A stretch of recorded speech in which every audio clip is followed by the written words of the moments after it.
여러분 반갑습니다.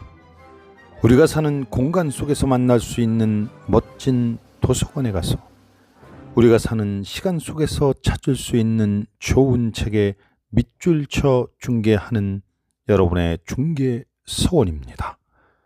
구독과 좋아요는 사랑입니다. 서울 성북구 아리랑로 82 정릉역 1번 출구에서 나와 426m를 걸어가면 산뜻한 외관을 자랑하는 건물을 만날 수 있습니다. 성북구 도남동에 위치한 아리랑 도서관입니다. 한편에는 구민을 위한 극장도 마련되어 있는 곳입니다. 오늘 중계할 책은 물질적 욕구에 대한 좌절을 국가 권력을 통해 보상받으려는 사람들의 시도, 즉 사회주의 계획 경제가 곧 스스로 노예의 길로 들어서는 것임을 상세히 밝힌 노예의 길입니다. 프리드리히 하이에크가 짓고 김희석이 옮겼습니다. 지금부터 개인의 자유와 정부의 권위에 대해 생각하는 정의로운 산책을 시작하겠습니다. 현재의 사건들은 이로 인해 초래될 결과들을 아직 알 수 없다는 점에서 지나간 역사와 다르다. 과거에 일어난 일들을 되돌아보면서 우리는 비로소 그 일의 중요성을 평가할 수 있고 그 일이 초래한 결과들을 궤적에 따라 추적해 볼 수 있다. 그러나 역사가 그 과정을 밟는 동안에는 그 사건은 아직 역사가 아니다. 그것은 우리를 미지의 땅으로 이끈다. 무엇이 우리 앞에 놓여 있는지 알아낼 수 있는 경우는 드물다. 예전에 보았던 것을 모두 알고 있는 상태에서 우리가 동일한 사건들이 일어나는 과거 속으로 들어가 다시 살 수 있다면 역사는 달라질 것이다. 똑같은 사건들이라 할지라도 얼마나 예전과 다르게 보일 것인가. 우리가 지금 그 중요성을 거의 간파하지 못할 변화들이 실제로는 얼마나 요란한 경고음을 울리고 있는 것으로 비칠 것인가. 사람들이 결코 이런 경험을 할 수 없고 또 역사가 따르는 법칙에 대해서도 알 수 없다는 것은 어쩌면 다행인지 모른다. 비록 역사가 똑같이 되풀이되지는 않는다 하더라도 그리고 어떠한 역사의 진전도 불가피한 것은 없다는 바로 그 이유 때문에 우리는 과거로부터 어느 정도 동일한 과정을 반복하지 않도록 배울 수 있다. 사회주의를 향한 현대적 추세가 최근의 역사뿐만 아니라 서구문명의 진화 전체로부터 얼마나 예리한 단절을 의미하는지는 우리가 19세기를 배경으로 보다 긴 역사적 관점에서 현대적 추세를 고려해 보면 분명해진다. 우리는 코브던과 브라이트, 아담 스미스와 휴머의 견해뿐만 아니라 로크와 밀턴의 견해조차 버리고 있으며 크리스트교와 그리스 로마인들에 의해 닦여진 기초로부터 자라난 서구 문명의 가장 현저한 특정들 가운데 하나를 빠르게 버리고 있는 중이다. 19세기 자유주의와 18세기 자유주의뿐만 아니라 에라스무스와 몽테뉴, 키케로와 타키투스, 그리고 페리클레스와 투키디데스로부터 물려받은 기본적 개인주의조차 급진적으로 포기하고 있다. 민족 사회주의 혁명을 반 르네상스로 묘사한 나치 지도자는 아마도 실제 그가 의식했던 것보다 더 진실을 말한 것이다. 민족 사회주의 혁명은 르네상스 시대에서부터 현대인들이 쌓아올린 무엇보다도 개인주의를 본질적 특징으로 하는 문명을 파괴하는 데 결정적 단계였다. 개인주의는 현대 오명을 뒤집어쓰고 자기중심주의적이나 이기주의와 함께 연관되는 용어가 되었다. 사회주의와 여타 모든 유형의 집단주의와 대립되는 것으로 언급되는 개인주의는 자기중심주의나 이기주의와는 아무런 필연적 관계도 맺고 있지 않다. 사회주의가 자유주의를 대신하여 대다수 진보주의자의 교리가 되었다. 이런 일이 벌어진 것은 과거 위대한 자유주의 사상가들이 집단주의를 추구하면 어떤 결과가 초래될 것인지 우리에게 경고했지만 단순히 사람들이 이 경고를 망각했다는 것을 의미하는 것이 아니라 사람들이 자유주의 사상가들이 예측했던 결과와 정반대되는 유토피아에 매료당했다는 것을 뜻한다. 특히 주목할 점은 사회주의가 자유에 대한 가장 심각한 위협이라고 일찍이 인식되었을 뿐만 아니라 이에 더해 사회주의가 프랑스 혁명이 상징하는 자유주의에 대한 반동임을 상당히 공개적으로 표명하며 시작되었지만 그 사회주의가 일반적 승인을 얻은 것도 바로 자유의 깃발 아래였다는 역사적 사실이다. 우리가 집단주의를 계획의 목적과 상관없이 모든 유형의 계획 경제를 포괄하도록 사용하는 것에 동의하더라도 동일한 정치 용어를 둘러싼 애매성이 초래하는 어려움이 완전히 사라지는 것은 아니다. 어떤 형태이든 일정한 분배상의 이상을 실현하기 위해 필요한 계획을 의미한다는 점을 명확히 한다면 집단주의라는 용어의 의미는 다소더 확정적이 된다. 그러나 중앙 집권적 경제 계획의 사상은 그 의미의 모호성 덕분에 호소력을 가지고 있으므로 우리가 중앙경제계획의 귀결을 논의하기 전에 반드시 그 정확한 뜻에 대해 미리 합의해 둘 필요가 있다. 계획이 대중적 명성을 얻게 된 것은 물론 크게 보아 우리 모두가 우리 문제를 되도록이면 가장 합리적으로 처리하기 바라며 일의 처리 과정에서 우리가 동원할 수 있는 최대한의 예지 능력을 사용하기 바란다는 사실 덕분이다.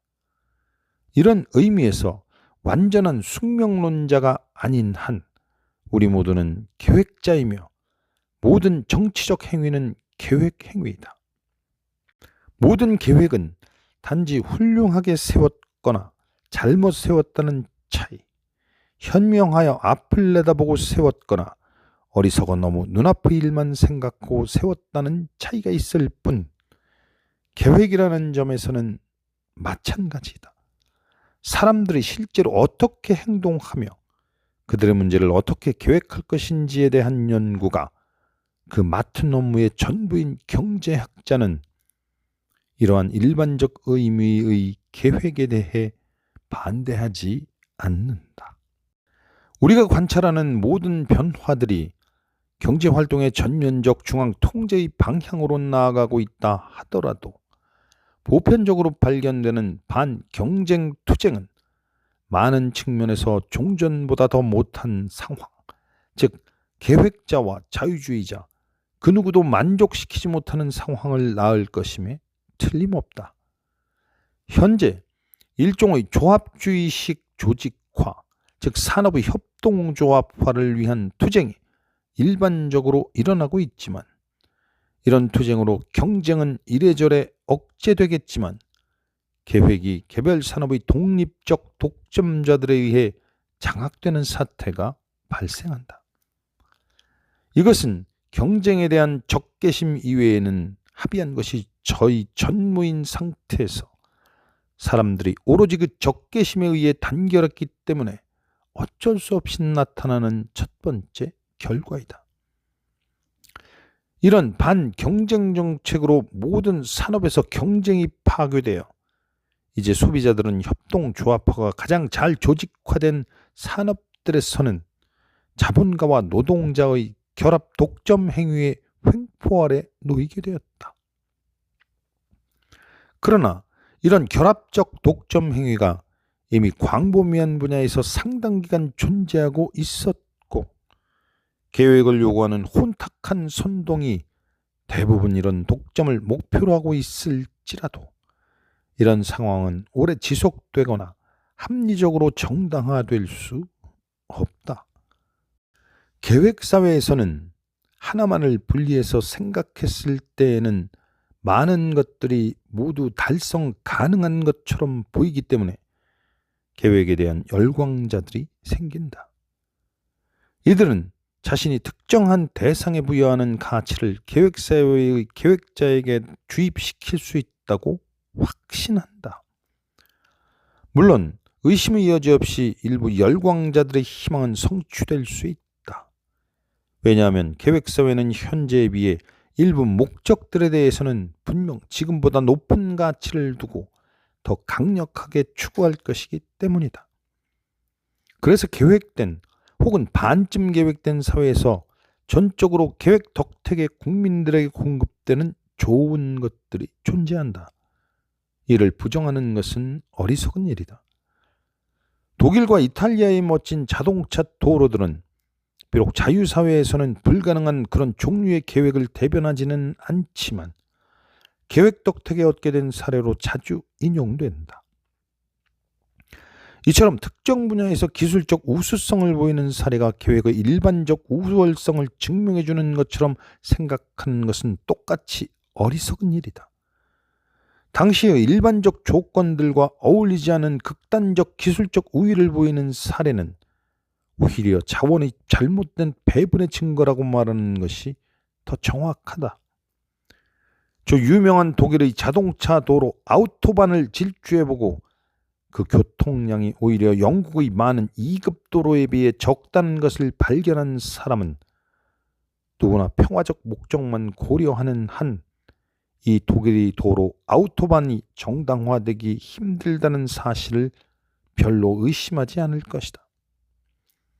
이 잘못된 배분의 문제는 계획자가 버터 대신 총을 선호하여 내린 결정이었는지 그 여부와는 별개의 문제이다.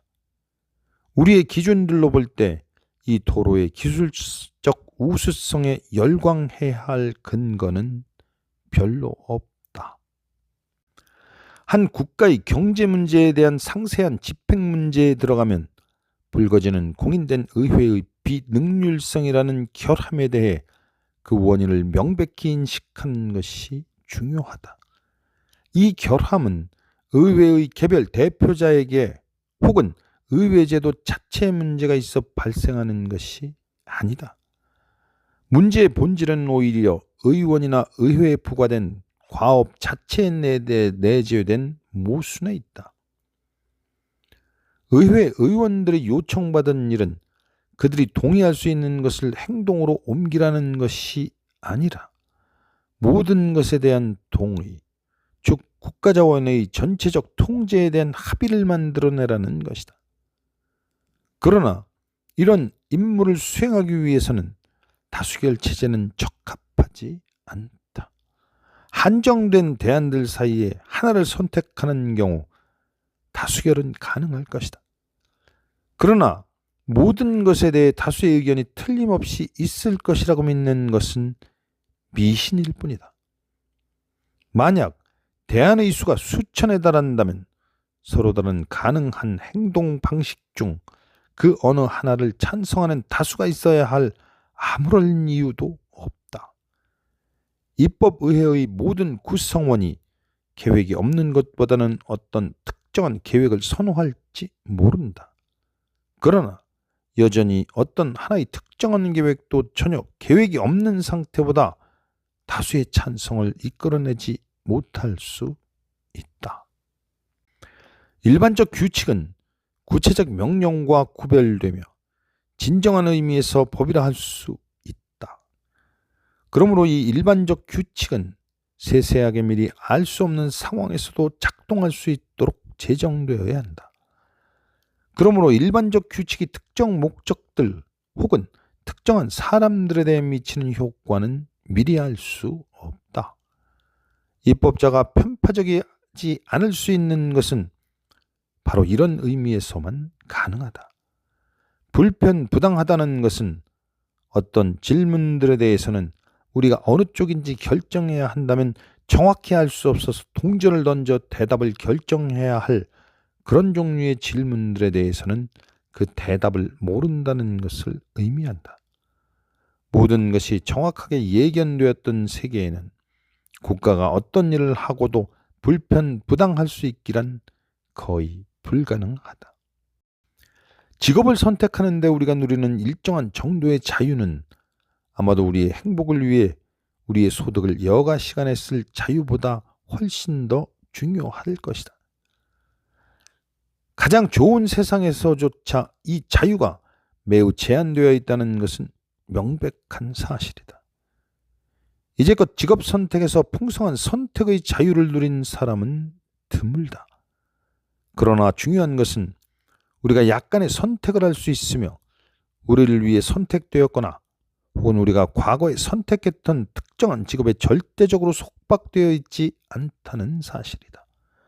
아울러 만약 하나의 직업이 너무 참을 수 없게 되거나 다른 직업을 마음에 두게 되면 유능한 사람에게는 거의 언제나 일정한 값의 희생을 치르기만 한다면 자신이 원하는 것을 달성할 길이 열려 있다. 우리가 어떤 노력을 하더라도 우리가 처한 조건들을 바꿀 수 없음을 아는 것만큼 그 조건들을 참을 수 없게 만드는 것은 없다. 그리고 필요한 희생을 견딜 만한 강한 정신력을 결코 가질 수 없다면 최소한 우리가 정말 더 열심히 노력할 때에만 이런 조건들을 바꿀 수 있다는 사실을 알게 되는 것 자체가 그렇지 않았더라면 참을 수 없는 조건들을 참을 만하게 해준다. 불평등은 의도적 설계에 의한 것일 때보다 비인적 힘들에 의해 결정되었을 때 훨씬 기꺼이 용납될 것이며 그 사람의 존엄성에 덜 영향을 미칠 것이다. 경쟁사회에서는 어떤 사람이 특정 기업으로부터 그의 서비스가 더 이상 필요하지 않게 되었다는 말을 듣는 것은 그 사람에 대한 경멸이 아니며 그의 존엄성에 상처를 주지 않는다. 장기화된 대량 실업의 시기에는 실업의 많은 사람들에 대한 효과가 아주 유사한지도 모른다. 그러나 중앙 지시의 방법은 이런 두통거리를 방지하는 좋은 방법이 아니다. 어떤 사회에서도 항상 일부 사람들에게 영향을 미칠 실업 혹은 소득의 상실은 당국에 의해 의도적으로 강제된 것이 아니라 불행의 결과일 때 더 불명예스럽다. 실업이나 소득의 상실과 같은 경험이 아무리 쓰라리다고 할지라도 계획사회에서 그런 경험을 겪을 때에는 훨씬 더 나쁠 것이다. 계획사회에서는 개인들이 결정할 것은 어떤 사람이 특정한 직업에 필요한지가 아니라 그가 어떤 것에든 도대체 쓸모가 있는지, 얼마나 쓸모가 있는지에 관해서이다. 그의 삶의 지위는 누군가 다른 사람에 의해 그에게 배정되어야 한다. 우리가 더 나은 세상을 건설하고자 한다면 이것이 어떤 사람들에게는 더 큰 도약을 위한 후퇴를 의미한다 할지라도 우리는 새로운 시작을 할 수 있는 용기를 가져야 한다. 역사적 경향의 불가피성을 신봉하는 사람들, 과거 40년간의 영향을 미래로 확장한 데 불과한 신질서를 설교하는 사람들, 히틀러를 모방하는 것보다 더 좋은 방법을 생각해낼 수 없는 사람들로부터는 이런 용기를 기대할 수 없다. 신질서를 가장 소리 높이 외치는 사람들이야말로 바로 이 전쟁을 발발시키고 우리가 겪고 있는 악덕들을 발생시킨 사상에 가장 철저하게 물든 사람들이다. 젊은 세대가 나이 많은 세대 대부분을 지배하는 사상에 대해 별 신뢰를 가지지 못하고 있다면 그들이 옳다. 그러나 연장자들을 지배하는 사상이 여전히 19세기 자유주의라고 믿고 있다면 그들이 틀렸다. 그들은 오도된 것이다. 사실 젊은 세대들은 19세기 자유주의가 무엇인지 잘 모르고 있다. 우리는 19세기의 현실로 돌아가기를 바라지도 않거니와 또 그런 힘을 가지고 있지도 않다. 그러나 그 이상들을 실현시킬 기회는 여전히 남아있다. 그 이상들은 결코 천박한 것이 아니다. 우리는 우리 할아버지들보다 이 사실을 제대로 느끼지 못하고 있다.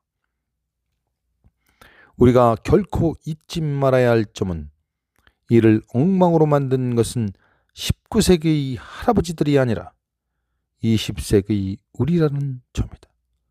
만약 자유로운 사람들의 세상을 창출하려는 첫 번째 시도에 실패했다면 우리는 다시 시도해야 한다. 실로 개인의 자유를 위한 정책이 유일한 진보 정책이라는 핵심적 원리는 19세기의 진리였듯이 현재에도 여전히 진리이다. 여기서 하이에커와 함께 걸었던 진리 속으로의 산책을 마치겠습니다. 사랑하는 중개사원 구독자 여러분, 여기까지 함께 하시느라 애쓰셨습니다. 여러분 감사합니다.